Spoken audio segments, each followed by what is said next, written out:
usually I start out by asking people about their sort of background and how they came into be involved as a parent of a person in Irish language school, or how they came to be involved with the school, with Gaelscoil Naithí,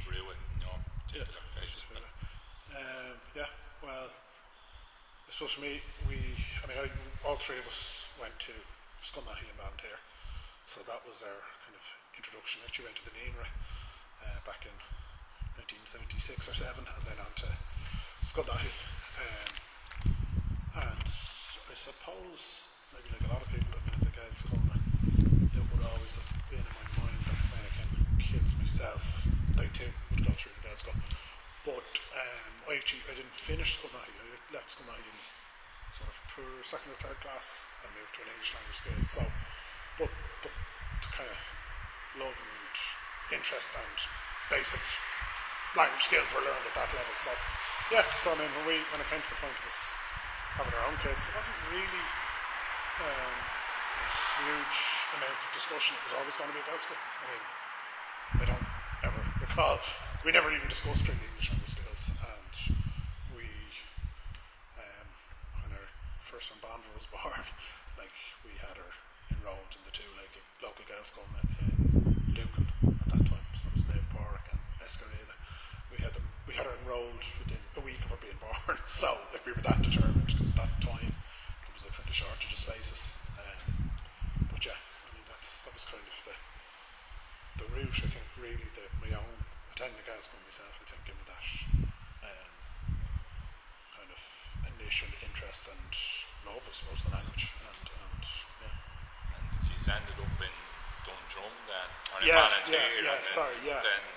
So what happened was we moved from Luann to Ballantyre. So we actually had a place for Banda in Escareda, and it so happened we moved to Ballantyre in 2012, I think, and it so happened that Scoil Naithí had a bumper year of siblings, more siblings than places.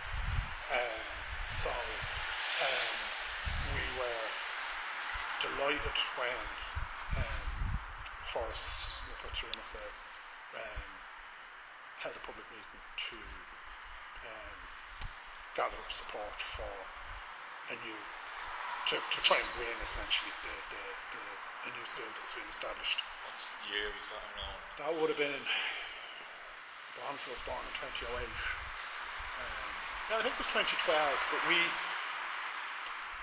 could have been 2011 or 2012 that they were running the competition for the school. And in fact, that first competition was won by Step Aside, Educate Together. And then the department decided to establish a second primary school the following year. And Forrest won that one, which went on to become Leeson. So, and that was kind of the last, when we were moving back from Luann to Ballantyre, securing the school place was a critical part of our decision-making process. So that because we knew Scoil Naithí was heavily oversubscribed, so when we secured the place in Leeson, that was kind of allowed us to move house, because we weren't going to move to a house where the kids couldn't get to Gaelscoil. That was kind of a kind of deal breaker for us, that we had to have that place. Yeah. Do you remember much about you mentioned the competition there, the sort of rules around? Yeah. It's a sort of boring issue. It's ongoing. Yeah. Those rules. So, my recollection was that the meeting was convened in Naomh, GLC Naomh, so St John's in Ballantyre, possibly one day or 2 days before the deadline closed for parents to make submissions of interest in the school. So that was a little bit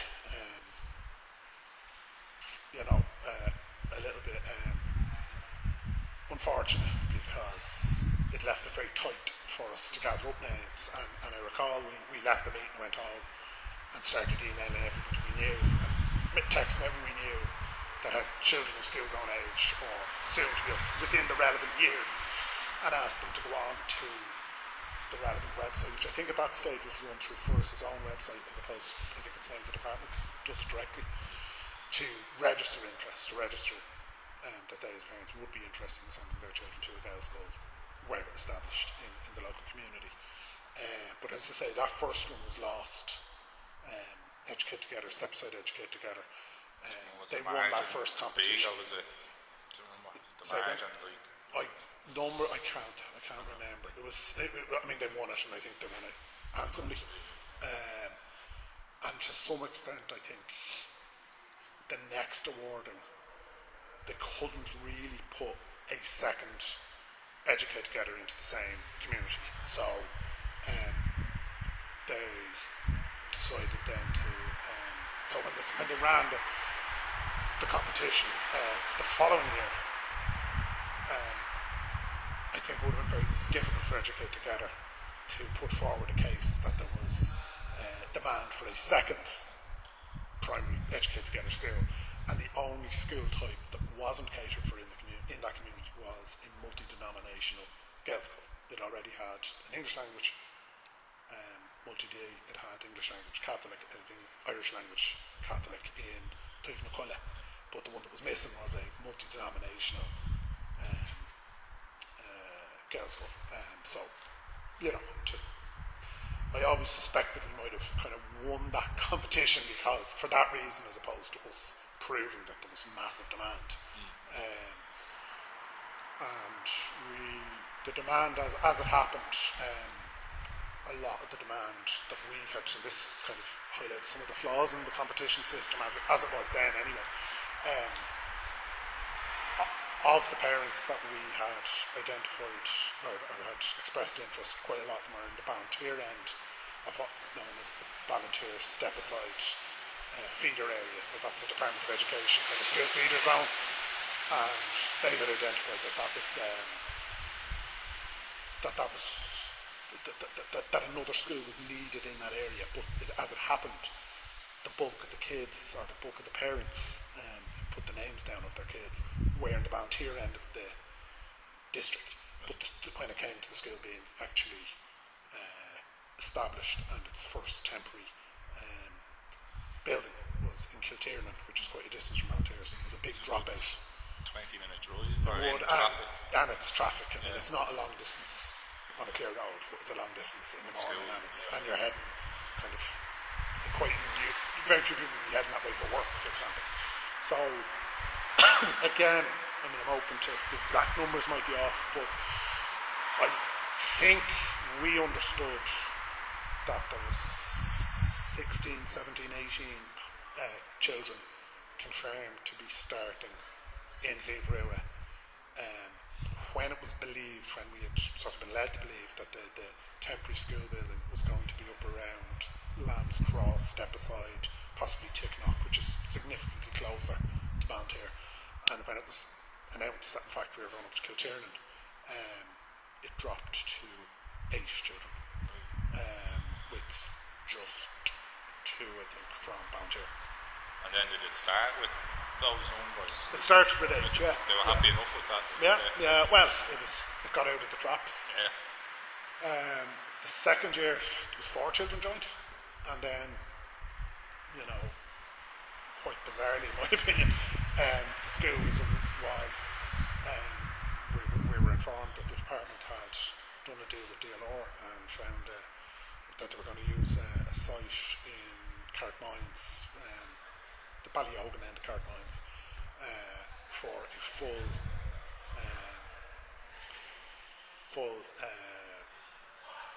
16-room school, brand new school building. For what we had at that stage was 12 children, and subsequent to that, then the school we did bumper enrolment the following year. I think there was 40 or 50 children enrolled because parents had certainty. They knew that's the permanent school building. That's where the kids were going to be going, and it was state of the art. It was a brand new building, but it was quite a distance from where we had originally thought it would be, But well, we're in the sort of, you had to suck it up, the crucible of property speculation now, I suppose. I mean, do you get a sense that land and that question had anything to do with the site selection? Yeah, I mean, the site was owned by DLR. It was adjacent to the Ógáin estate. Over the years, there would have been probably a bit of antisocial behaviour in that area, and I think it probably suited DLR to dispose of the site, and in the process to dig the department out of a hole, in that the department needed a site. So, but yeah, I would think that the price that was paid for it wasn't as high as a similar size site in a different location might have been within the same area, but closer to the centre of where most parents were. Possibly, yeah. I think, I mean, certainly, there was in the same year, the department had purchased the Cloisteann Firsig, what is now Cloisteann Firsig, buildings in Rathfarnham, which was very large buildings, which had previously been owned by a religious order, had been a boarding school, which had closed about 20 years previously. So that was owned by the Loretto nuns, and then that was around the same time, and that was in Rathfarnham, and would have been very pricey to buy, So I don't know, and I don't know it's just that it was really a real shortage of sites, or but my suspicion is that the location of this particular bit of ground, across the road was the Lewis tracks, surrounded by the Ógáin estate, and then the Lewis tracks in front, and then across the road the old green where the old dump had been, which is now like a recycling centre, So I don't know if that site would have sold. If DLR, I'm not sure there would have been a queue of developers looking to put private housing there, for example. Maybe.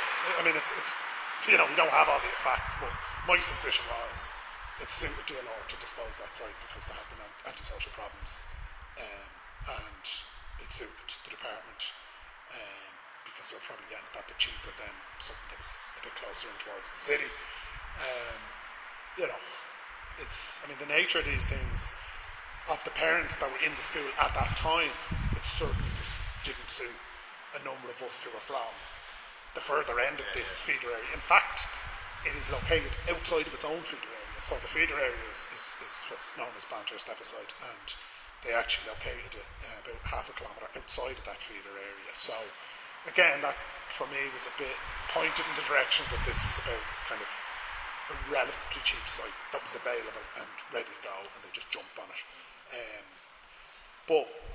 So the school, ultimately the school, which was set up to service an established demand sort of from Banter Stepaside, as it happened the parents were primarily Banter parents, it has now really evolved into a school for the Ógáin Road, so the Gallops, Clay Farm, Carrick Mines, Leopardstown, Carrick Mines, Fox Rock, which again, we're part of the school community, and I'm part of the school, on the board, and we weren't as a family. It didn't suit us, but subsequently, the department supplied a bus which runs from Banter over each morning, so that took a lot of hassle out of it for us. And in the end, it's another Gaelscoil in a community, and it's filling up, and it will. We're about 350 kids in school now, so So I would expect that we'd be at within another short number of years, given all the development in the area. So it is good in the greater scheme of things. It's great to have another Gaelscoil in South Dublin, and to have a Gaelscoil that can service the local needs and local demand in that, as I say, Carrick Mines, Leopardstown, kind of Fox Rock, Cornell's Court. That's where the bulk of the kids would now come from. Albeit it wasn't what the original parents thought they were getting, but again, the school is the community that the school is located in.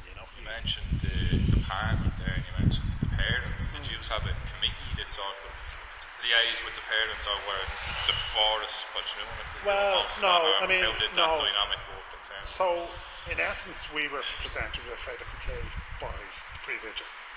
That it was just quite simply presented to, I think at that point it was 12 children in the school, so, 20 or 24 parents or thereabouts, and it was presented to us essentially as a fait accompli, that the department had located this site, that they were going ahead with it, that Forest thought they should go ahead, the Board of Management thought they should go ahead, the pre-vigil thought they should go ahead, and we had a meeting with any parents that wanted to be there, and those of us who, it wasn't that we were being petulant about this. I mean, it was for us it meant 28 kilometres of a commute every day, 7 kilometres up in the morning, 7 kilometres back home, 7 kilometres up in the afternoon, 7 kilometres back home, 28 kilometres a day for 5 days a week, so it was a major inconvenience for us until the school bus was put on. And that's what we were objecting, was the fact that this was meant to be a volunteer step aside to serve that area. In fairness to the department, it was always with a greater focus on step aside. That had been said to us from the beginning. But as it turned out, the parents that showed interest were volunteer. So we had our primary objection wasn't obviously to getting a new school building. The primary objection was it was going to cause huge additional inconvenience for us, and possibly to the point that some of the volunteer parents wouldn't be able to do that level of commuting each morning, and might therefore have to take the kids out of the school. That was the kind of the dynamic, the conversations we were having. But ultimately, now that said, there was perhaps half the parents in the school at that stage were living in sort of step aside or kind of down along the Ógáin road, and they were quite happy. It's on their doorstep. It was on their doorstep. Yeah, and people, they might have felt a bit of sympathy for us, but they were, as a collective group of parents, they didn't.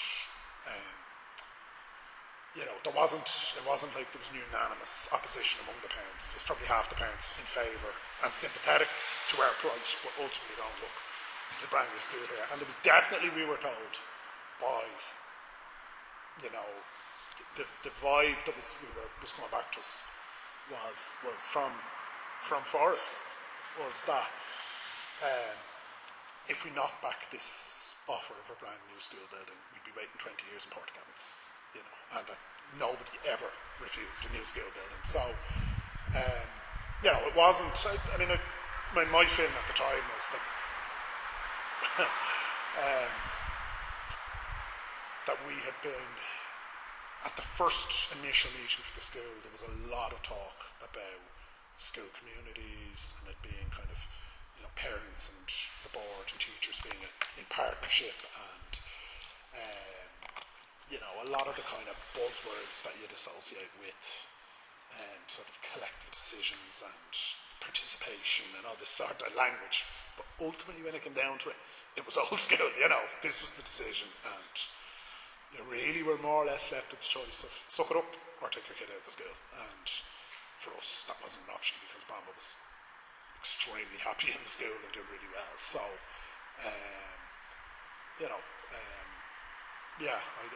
we at the time we weren't,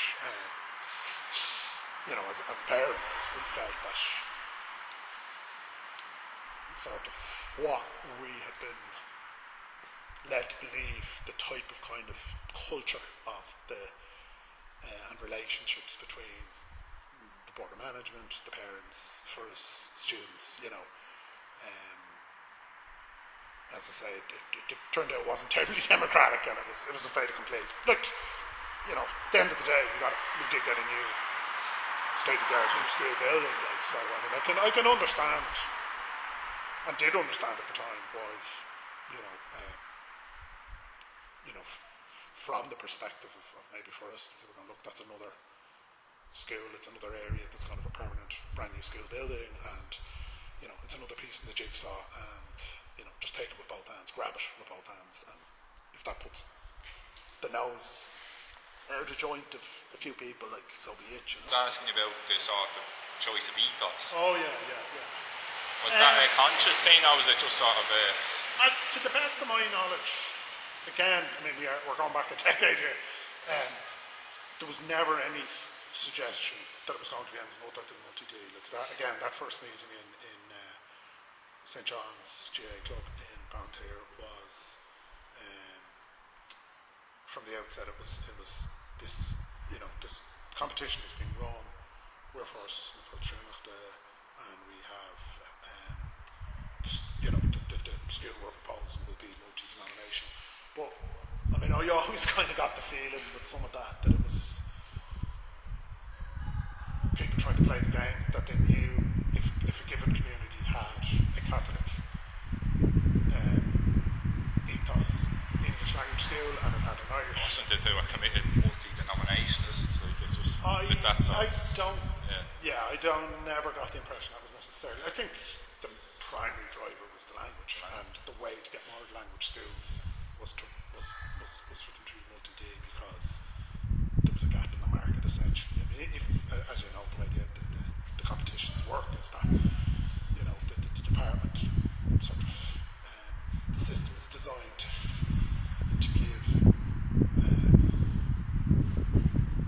more choices in a community, to provide multiple choices of schooling. And as I say, once really, I mean there are much smaller numbers of most of them are Protestant ethos schools, but ultimately, I mean, the vast bulk are either English medium, Catholic ethos, English medium, multi-denominational ethos, or the Irish equivalents, and that's the four categories. And I certainly, I don't think there was no discussion that it was going to be a Catholic ethos school for sure. And I think in fairness now, I think for the parents, I think most were probably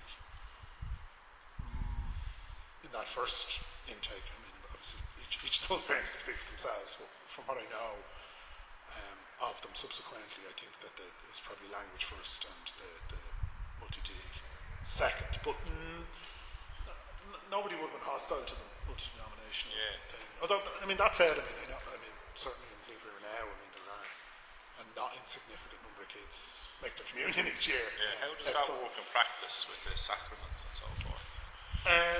So it's basically done. The school will facilitate it to sort of some extent, but not on the basis that sort of children who aren't making the communion or they're confident that it's not that as it used to be, where they would leave the room. It's done.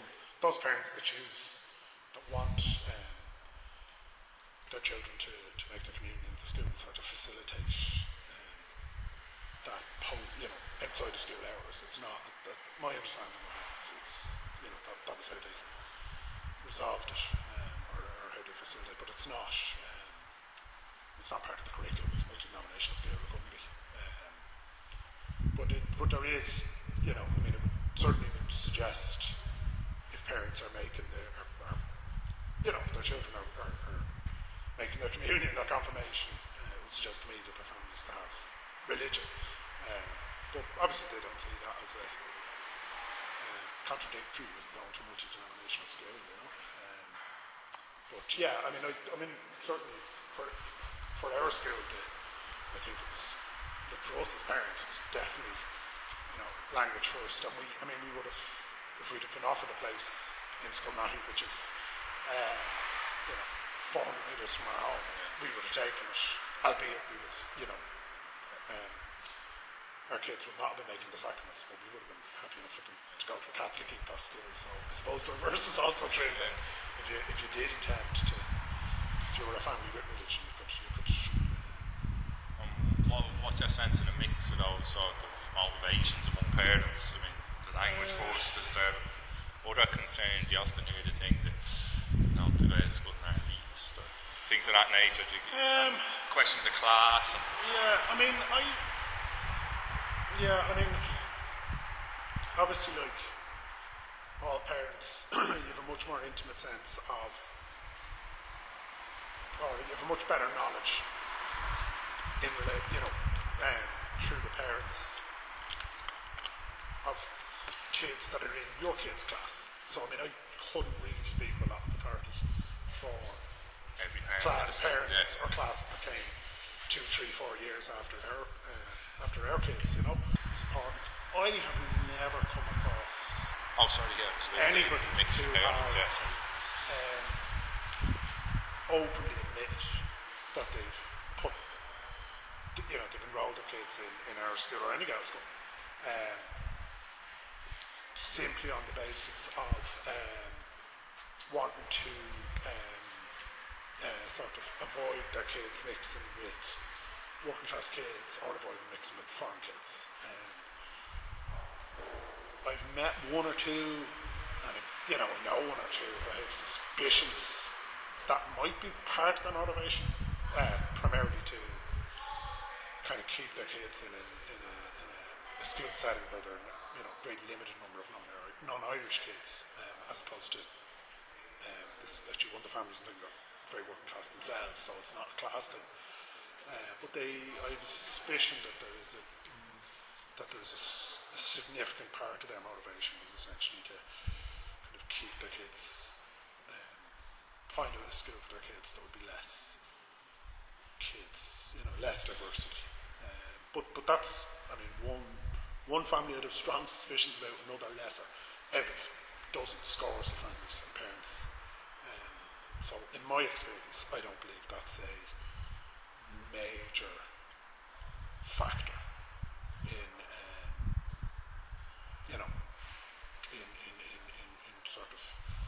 in the choices that people are making. In what I've seen, And in terms of the ethos of the school beyond multi-denominational or Catholic, is there a particular ethos? You'd hear some schools would be inclined to music, or others would be inclined to sort of work in the community. Yeah. Is there an ethos there? Some would be very, very about getting the language very particular, the Tuismitheoir. What's the culture more than the ethos, the culture of the school? I would think, and a lot of this is probably down to the privilege,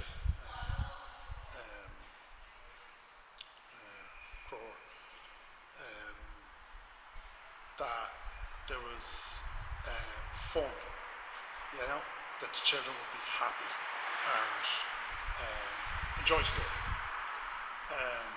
which is actually quite.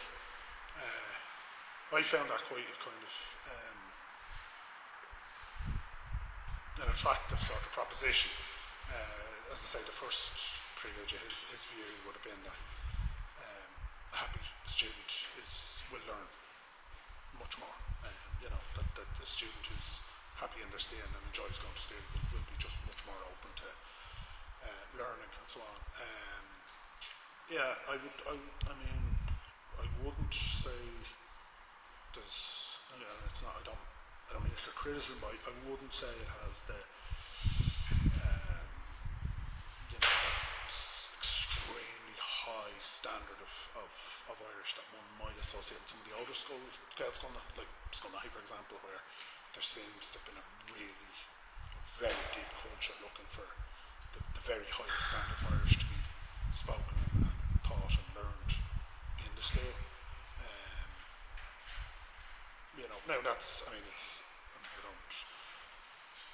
don't think it's that in any sense that it's substandard in that regard, but I would think, having a kind of happy place, for teachers, for the students, parents, just a happy school community, and a kind of quite relaxed and quite open and welcoming sort of I would think if I had to, it's a good question, I hadn't thought about it before, but I think that's probably one of probably the overarching or the most prominent kind of culture of the school that I can think of. And then in terms of politicians in the area, did they get involved in the campaign, or was there any input from parties, or there wasn't a need for it? There wasn't really a need for a campaign. This is one of the things with this.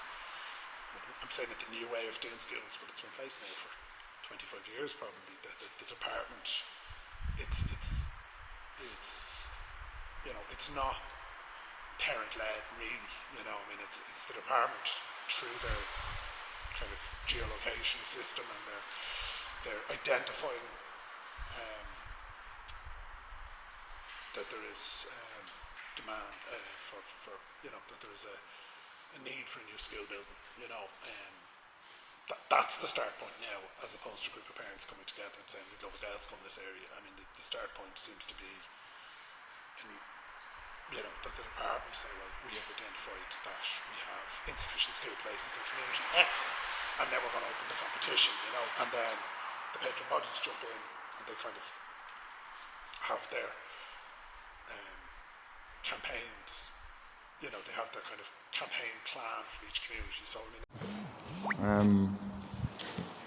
So we sort of already spoke about one of the cons of that sort of model. Is there any other pros and cons? I think the major con is that the patron body that is best funded and best organised will run the best campaign, and therefore may reach more people and therefore be able to attract more votes, for want of a better phrase, than a less maybe funded or less well organised patron body. And as far as I can see, in a lot of cases, other people know better than me, I'm sure, that the Catholic Church are generally not trying to get new schools, with the odd exception, as Protestant or Muslim school patron bodies may attempt in limited, certain locations, on occasional competitions, they might attempt to put their name forward. But it seems to be largely Educate Together versus the Tuismitheoir. That just seems to be in almost every case, it's one or other school wins the competitions, So I think questions for me to be questions around the funding of these bodies and who's funding them and how professionally are they run, because is that really giving us an accurate reflection of what parents want in the community? Does it? If one body is, as I say, maybe is better organised, is better, better use of social media or sort of communication infrastructure to reach out to a particular cohort of people. I don't know. It strikes me that it might be, if the department, and they do through the relevant data, the department they have access to the child benefit records, so they know. The department know the community X has a shortage of school places, and that we need a new school in community X. Maybe it'd be a fairer system if every parent in community X was consulted, as opposed to waiting for them to reach out,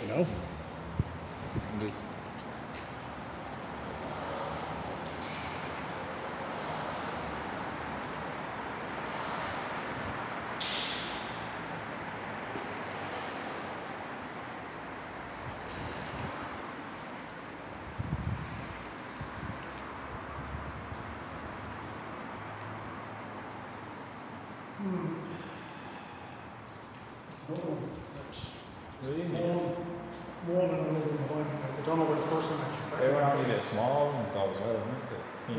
That was the Campbell State Fresh. Pretty sure that's it. And then this one came on. I'm sure she ate the shares of the national shame.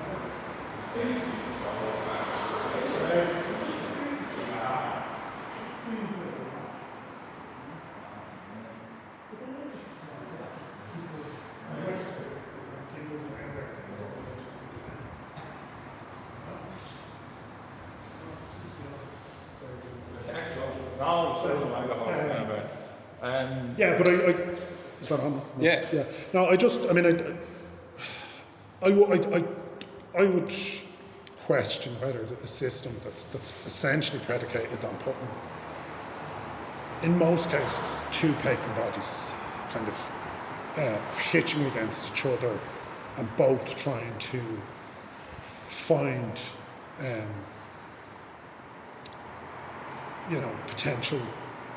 find parents who would potentially support their bid. I'm not sure that's the most democratic way or the best way to establish the real demands within the community. It would strike me that if one body is better funded or better organised, they're going to reach more people, and therefore they'll be able to, inverted commas, demonstrate greater demand. But it might simply be that they're better at reaching their type of people. And I wonder if another system, as I say, whereby every child, every parent, the data's there. We know where these kids live through child benefit or through, there's any number of data sets that the state would have, that they could just, each parent with a child of that age would be sent a letter saying, look, this is what's happening, these are the options, what do you think? There's just a degree of sort of self-selection in the current system. But it just, I'd be, and again, I think, as I understand it, the funding of the Educate Together is significantly better funded than the other patron bodies, and I think that has to have a bearing. I think it has to have a bearing. If you have more money, you're able to get in place probably a better communication structure, better administration, better kind of self-promotion. So if the patron bodies aren't equally funded, that kind of skews the playing field. So there's a number of Gaelscoil in the area now. Yeah. Is there a campaign for a Great Lost, or is that taken in part of this area? Well, or is there a demand for a Great Lost? There will be. We're at this. Compared to when I started in Scoil Naithí in the late 70s, it was the only Gaelscoil in very wide area. We now have Scoil Naithí in Volunteer, we have Tuismitheoir in Stepaside, we have Cliath in Baile and Carrickmines, we have Gaelscoil Naithí in the heart of Dundrum, in Dundrum Village, Churchtown, Dundrum. It's in the old Notre Dame school now. And we have another one now, just Gaelscoil Naithí, which at the moment is located in Dean's Grange, but its permanent school building is now going to be built in Goatstown. So there's going to be quite a lot of Gaelscoil within, quite a small area, really. That's 1, 2, 3, 4, 5 within really quite a compact area of the city. So potentially that's, I think, 4 of those schools are two-stream, and Scoil Naithí is a single-stream school. So you're talking sort of in excess of 2,200 kids, if all of those schools come to full capacity.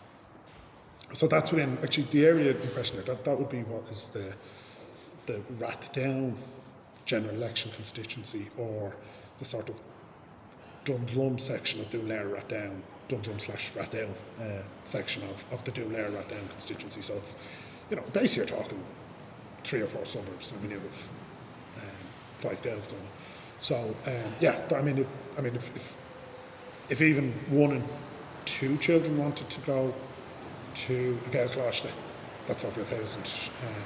That we would need close to 1,000 places in any given year. If those Gaelscoil were, how many classes would be finishing every year? There'd be 4, 8, there'd be 9 6th classes.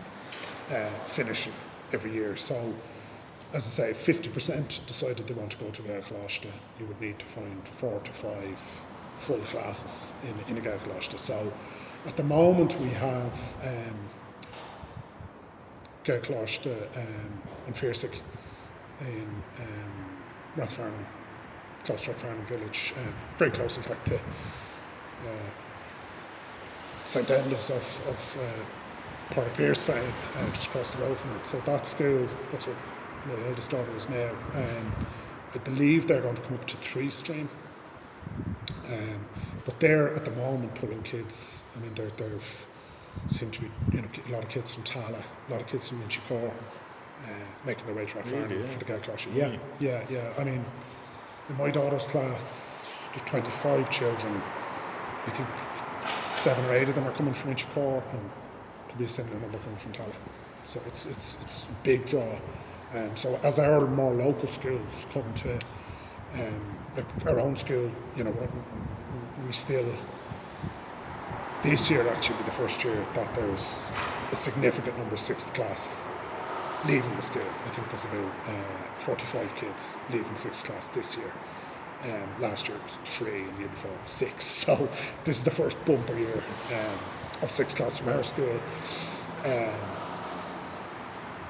Gaelscoil Naithí and Dundrum is even younger of a school again. I think they're only at 3rd class at the moment. And Gaelscolaíochta and Ógáin is younger again. So it'll be a number of years down the road, but there will be very significant numbers coming through. As far as I know, the nearest Gaelscolaíochta, certainly any recent conversation, is about trying to get one in Cherrywood. I think there's 2 secondary schools coming in Cherrywood, and I think the expectation is that one will be educated together and one will be a Gaelscolaíochta. But Cherrywood is, it would for the kids in, say, in Cliath, for the kids it's sort of the Leopardstown, Step Aside, sort of Carrickmines, Sandyford area. Cherrywood might be a viable option for them, less so maybe for Dundrum, Ballantyre. So it's just getting a bit far, but that, I believe it's in the next year or 2 the decision's going to be made on establishing that Gaelscolaíochta there. And as I say, our own local Gaelscolaíochta, which is the Gaelscolaíochta in Fearsic, is now, I guess, about 10 years old. It's they're at 2 streams, so there's a little bit of additional capacity still in that school. My understanding is they'll go to 3 stream, but it was only 2 stream this year. So I think the battle for it, I think there's a good chance that there will be a really strong demand and need for an additional Gaelscolaíochta in 4 to 5 years' time. But we're probably all right for the next year or 2. Right. That's my understanding. How do you view the role of the Gaelscoil in Irish society?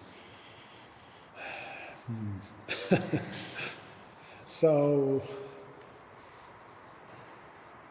that's what they are and what they could be, I suppose. But what they are, I think they're immensely useful, unquestionably useful, and invaluable, actually, is more accurate, in providing very significant numbers of children with, pretty good Irish. They may not be, every child coming out of 6th class and every Gaelscoil may not be coming out with the most beautiful, full fluency, but they are, so much further ahead of where we would be if they were coming out of an English language school, and that's the alternative. So we always have to compare to what the alternative is, and the alternative would be for kids to be going to an English language school and learning Irish as one of many subjects. So I think as a tool to equip, at this stage, tens of thousands of kids, particularly in urban areas or non-Gaeltacht areas, to equip them with a very solid foundation in the Irish language, which hopefully, as they get older, will translate into a deeper respect, a deeper love of the language, and encourage them, they themselves then to maybe rear their own kids through Irish or partially through Irish, and in turn that their kids would attend the Gaelscolaíochta, So I think that in the battle to, prevent, really it's, to avoid the, collapse of the language or losing the language, I think the Gaelscoil are a really useful tool in ensuring that there's a bulwark of many tens of thousands of people who have, who are capable of holding a reasonably sophisticated conversation as Gaeilge, or they're fully Leeson, that they're somewhere in that range, that they're sort of moderate to good Irish to full fluency. And I don't think we can, I don't think we could dismiss the importance of the Gaelscoil sort of achievement in that. And then depending on the Gaelscoil, I think some of them have been really good at, promoting the language or sort of promoting, the language within the wider community, or becoming a kind of a hub for, the parents and the wider community to kind of get involved in the language. And similarly, depending on skills, promotion of our Gaelic sports or of music, so that might be more individualised or more skill specific. But I think all of them are doing an important, or performing an important function in equipping, a new generation of children with, good to excellent language skills, and then maybe more on a skill by skill basis, they're also promoting other aspects of our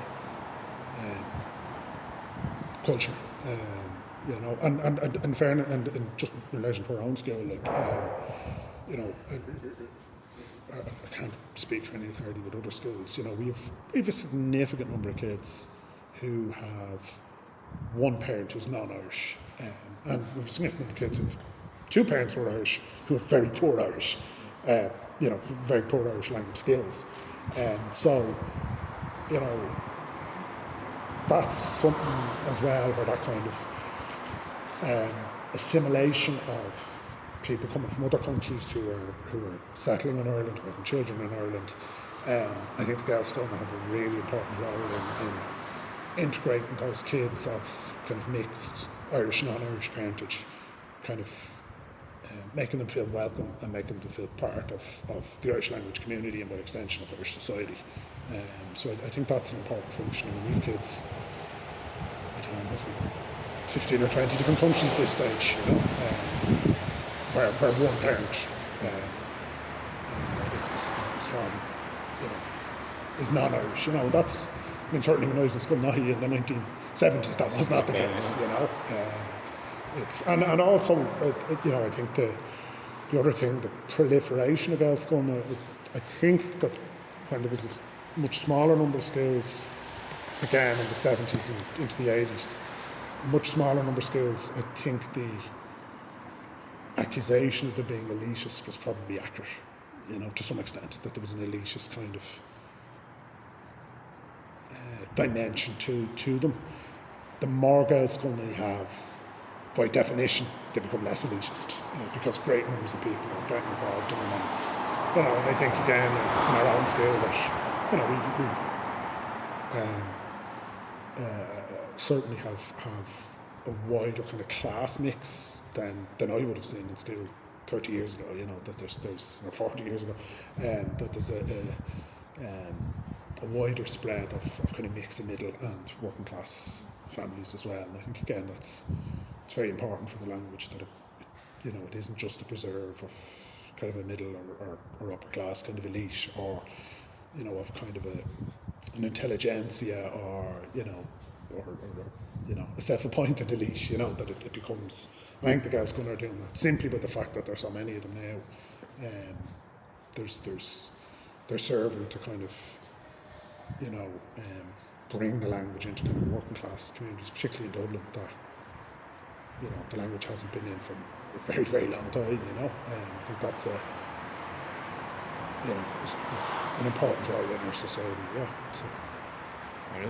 We're moving on. I think it'll be awful rubbish, will it?